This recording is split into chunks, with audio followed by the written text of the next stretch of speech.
ජර්මනියේ හදිසි තත්ත්වයක් ඇතිවීමට නියමිතව තියෙනවා. ජර්මනියේ හදිසි තත්ත්වයක් ඇතිවීමට නියමිතව තියෙනවා. ජර්මනියේ හදිසි තත්ත්වයක් ප්‍රකාශයට පත් කිරීමට නියමිතව තියෙනවා.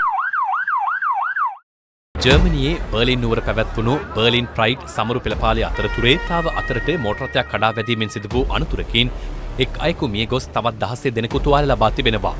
තුවාල ලැබුණ අතරින් කීප දෙනෙකුගේ තත්ත්වය බරපතල බවයි විදේශ මාධ්‍ය වාර්තා කළේ. අනතුර සිදු කළ පලා ගොස් ඇති අබ්දුල් බී නැමැති 21 හැවිරිදි මුස්ලිම් ජාතිකයා අත්අඩංගුවට ගැනීමට පරීක්ෂණ ආරම්භ කර තිබෙනවා.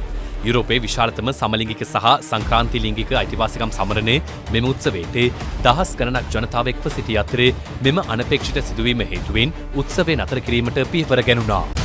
කේන්දරේ බැලුවාද? අපලද? ඒ රාෂ්ටකද? ගෙදර වාස්තු දෝෂද? සුබ වැඩවලට සුදුසු කාලය නොවේද? එහෙත් ඔබ පෙරදී නැත. අවශ්‍ය වන්නේ හැරවුමක් පමණි.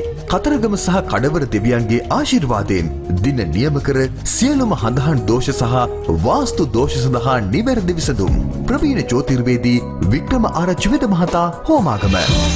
කතා කරන්න 0777 328 350.